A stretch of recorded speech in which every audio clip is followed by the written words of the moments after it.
Welcome to another edition of On the Trail of Delusion, where I try to give you something substantial on the JFK assassination rather than some of the usual nonsense you see on the internet and on YouTube.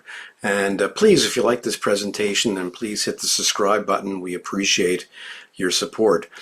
Well, today I thought I'd do something a little different. Well, we've actually done this once before, but today I want to do a review of Josiah Thompson's 6 Seconds in Dallas. I thought it'd be timely to go through this book and in a short video and sort of go through some of the strengths and some of the weaknesses. So I'm going to share my screen and go through a presentation. And so this book was published at the end of November 1967, and the goal was to synthesize the evidence, new and old, and point the way to an emerging conclusion. And so Thompson tries very hard in this book to really give you another view of what happened during the shooting. He has a reconstruction of the assassination in detail, which is counter to the Warren Commission. And Thompson comes to this with some very, very good credentials. He was helping with Life magazine's reinvestigation of the assassination, and he had access to color enlargements of every frame of the Zapruder film. And that was something that a lot of other people did not have, was those really good reproductions. He wanted to put frames from the Zapruder film in his book, and he asked Life magazine. They said no. And so he used sort of very good charcoal drawings in his book. Very, very good drawings. And once the book came out, he was sued by Life magazine, and they lost the case with the court saying that it was fair use. The book went out of print very, very quickly, and when I was investigating, or when I started my work on the JFK assassination in 1975, the book was out of print. Couldn't get a copy, and it drove me crazy because on Geraldo Rivera and all these other shows, they started talking about the book 6 Seconds in Dallas, and I couldn't get my hands on one.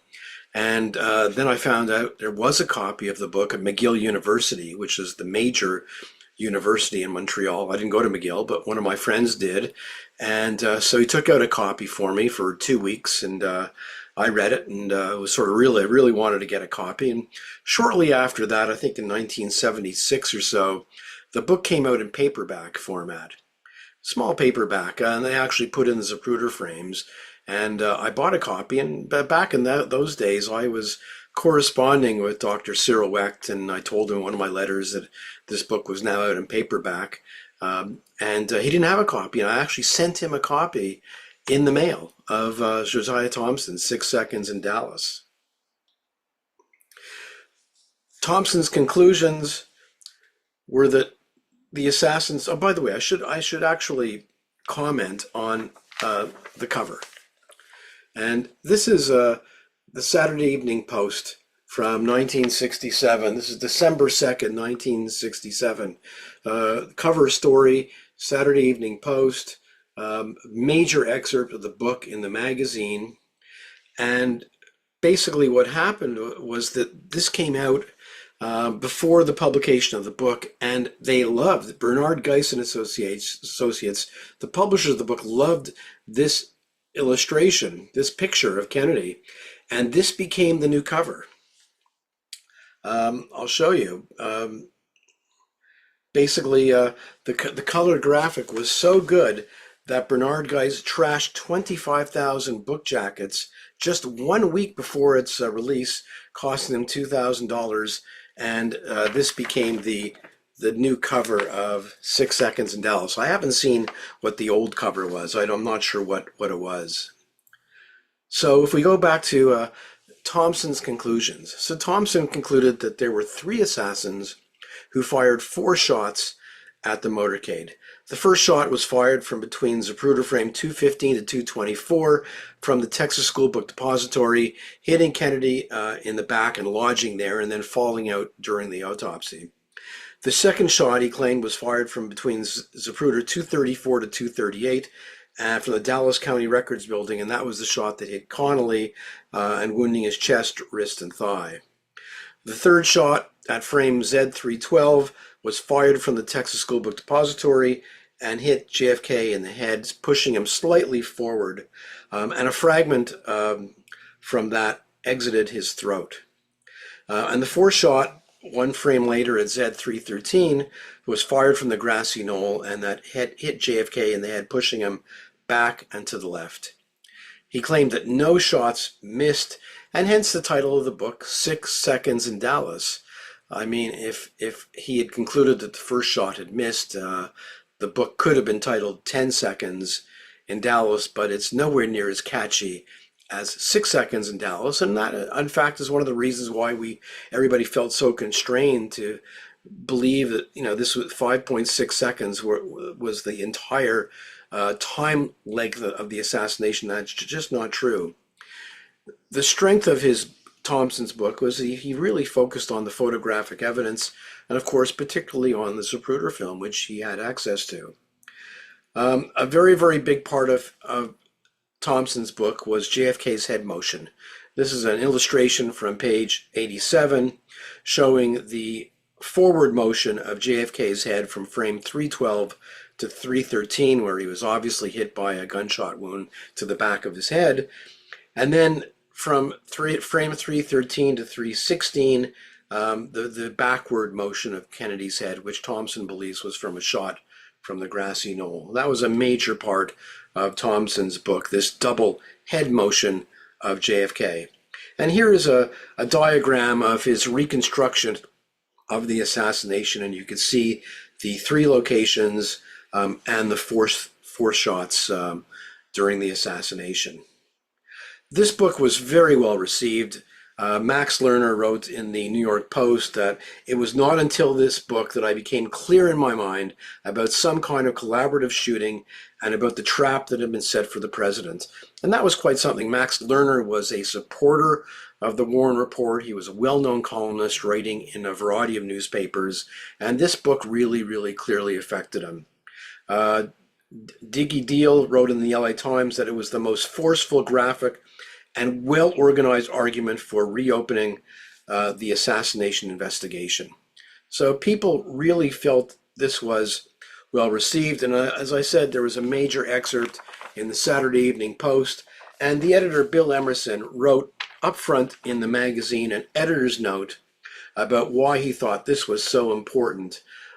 He says here, with painstaking care and formidable logic, Thompson demolishes the Warren Report by building a case for 3 assassins and at least 4 bullets. It is not easy to get back into this horrible business, but we must do it. A very, very strong and powerful statement from the editor of the Saturday Evening Post. But I have to say, there are some very, very big problems with this book. And I'm not just saying it because I disagree with the book in 2026, but back then, a few people noticed some of the problems. And George Hall, writing in the St. Louis Dispatch, wondered about the assassins. He said, neither Marr or Thompson identifies the killers or provides a plausible framework for a conspiracy. This is a major defect in every book that has been written since the Warren Report. No one has ever produced a single piece of positive evidence important enough to overthrow the Warren conclusions. All of the critical studies are based on inadequacies, real and imagined, in the Commission report. They throw varying degrees of doubt on the Warren findings. They do not offer, in my opinion, anything better. And I think that's very, very true, that nobody could identify the conspiracy, and nobody could identify the positive evidence for both the conspiracy and a cover-up. If there was a massive cover-up, who was organizing it? Who was in control? Where are the documents? Who was making the decisions? How were these decisions brought downstream to other people to implement? There's no positive evidence for such a cover-up. And the other thing in this book is that Lee Harvey Oswald is missing. Oswald may not have been the gunman in the 6th floor window.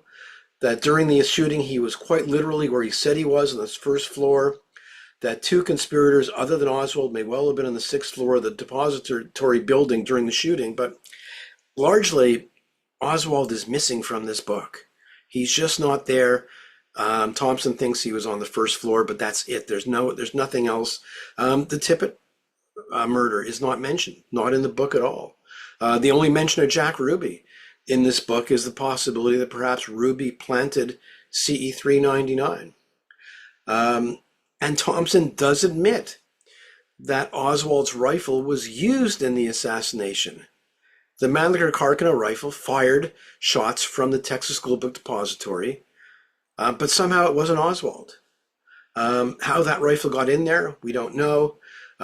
He also thinks that the Hughes film shows two men in the sixth floor window, and that those two men exited through the back of the building and then were picked up in the Rambler station wagon. And of course he references Roger Craig, who had that testimony that he saw somebody, only one person, being picked up by a Rambler who he thought was Lee Harvey Oswald. In this case, now Thompson said he was picking up two men, and probably not Oswald. There was one reporter from Scripps Howard who actually spoke to Thompson for his review, which was quite something to actually speak to the author. And he said, "So you don't feel the need to explain why Oswald went to the movies?" And Thompson just replied, "No." The other part of this book is that beyond the photographic evidence, Thompson relies a lot on the eyewitness evidence. And he has a nice chart of where he shows you where all the witnesses are located in Daley Plaza. And he's got a big chart showing the identities of every witness and what they testified to. But he inflates the number of grassy knoll witnesses. So for instance, Emmett Hudson, the Daley Plaza groundskeeper, said the shots came from behind and above me. Bobby Hargis testified the shots could have been coming from the railroad overpass, but I had a feeling they might have been from the Texas School Book Depository. Thompson says Robert Jackson is a knoll witness, even though he saw a gun in the window of the Texas School Book Depository. And he places several witnesses in the knoll category, even though they were unsure. I have a chart here that shows you some of the errors, some of his claims that he makes in the text, and some of the errors that I think in his clarification or in how he looks at these witnesses. And this will be up in my up in the notes, so you can get to a link to see this table in its full dimension. The other area which I have trouble with is his trajectory for the Connolly hit. This shot was from the Records Building, Dallas County Records Building, and just hit Connolly. And he has the limousine sort of positioned. I'm not sure if it's the correct position, but I'd like to see what Dale Myers would have made of this in terms of looking from the other way around. Would this bullet have missed JFK? I'm not so sure. There's only like one eyewitness who says that the shots came from either of the two buildings to the east of the Texas School Book Depository. Witnesses did not say shots came from the Dallas County Records Building. And where did this bullet go that hit Connolly? Thompson says it disappeared. It was missing. That's all he could say. Somehow this bullet never turned up, or fragments from this bullet never turned up. And of course, he clearly doesn't think this was CE-399, which he thinks was planted at the hospital. And that CE-399 was his magic bullet. Thompson actually has a magic bullet in his text, and it's CE-399, which he claims was the bullet that hit JFK in the back of the neck and lodged there only to fall out during the autopsy. But of course, he does admit this was fired through Oswald's rifle, which was a high-velocity rifle. And so he can only come to this conclusion by claiming that CE-399 is an atypical projectile. And in support of this conclusion, he points to the fact that the ammunition was last manufactured in 1944, according to a letter from the Winchester Western Division of Olin that they sent to Mark Lane, which is indeed published in Mark Lane's book, Rush to Judgment. But this was not correct. The ammunition was actually manufactured in 1954 under contract to the U.S. Army for use in Europe and particularly in Greece. Thompson relies upon Sylvia Marr, but in fact, her book hides the fact that a letter that she got from the manufacturer did say quite clearly that the bullets were manufactured in the early 1950s. I have a copy of that letter. You could find it in her files. I will put this in the blog post. She admitted that from her book, that she knew the bullets were fired or were from the 1950s. And of course, she ignores, and so does Thompson ignores, the fact that the FBI tested hundreds, many bullets. They test fired through Oswald's rifle, and there were no misfires, and it's unclear as if any bullet would have penetrated just a few inches in soft flesh and then just fallen out. Thompson could have done some of his own testing on this to show that this was indeed possible, could have happened, probable, but in fact he did not do any testing, and I think that this is his magic bullet. His reconstruction: 3 assassins firing 4 bullets. The only fragments that were retrieved in the assassination and the 1 bullet that was retrieved at the hospital all came from the Mannlicher-Carcano rifle. No other fragments, no other bullets were retrieved from any other rifle. There's no physical evidence of another rifle being used in the assassination. I think that's a major problem with this book. And I think there's some other questions. And here's one which really I found quite surprising, because this was brought up in 1967-68 in one of the major reviews of the book, and it was written by Arthur Scheller of the DePaul Law Review. And he raises an important question. I'll read it to you. Herein lies the basic error of his analysis. Has every hypothesis accounting for the double movement been examined and rejected? One glaring, unsuggested, and unexamined hypothesis is what physical effect would a bullet entering from the rear have if it exploded within a skull in light of Newton's second law of motion, that acceleration is directly proportional to the resultant force and is in the same direction as that force. Because of that failure, Professor Thompson's conclusions must fall. Now, I think this author is alluding to, sort of suggesting some sort of jet effect. He's gotten Newton's law wrong. I think it's the third law of thermodynamics, not the second law of motion. But clearly he's pointing to an explosion that occurs in Kennedy's head. And would that account for the motion that we see in the Zapruder film? And it's a very good question that was brought up early on that Thompson does not answer. And the other thing that Thompson doesn't answer: would a bullet fired from the grassy knoll have enough momentum to actually push his head back and to the left? There's a lot of measurements in the book about the Zapruder film and what it shows about the motion of Kennedy's head, but there is no examination of whether that bullet would have enough force. And we see from the shot that did hit Kennedy in the head in frame 312, even Thompson will admit in this book that the bullet hit him, pushed his head only forward 2 inches, and that was it. But somehow this other bullet pushed him way back and to the left. That is not explained. The other problem with this book is his own chart of the witnesses in his own diagram. Only 4 witnesses said that the shots came from 2 directions. All those witnesses, whether they thought they came from the knoll or from the Texas School Book Depository, all thought they came from one direction. That's a major problem in his own book that he does not address. And so his book, I think, is very problematic. It is beautifully, I have to say, and one thing this book is laid out in an incredible fashion. Arthur Hawkins is the name of the designer of this book, and this book looks great. Really, the layout of the pictures, the diagrams, the texts, this book is magnificent. it is a terrific job in layout. I give this book full. It's not just good; it's breathtakingly beautiful. And I mean, I hire a designer to design my books, and I wish I could get something that would look this good. This is a beautifully laid out book.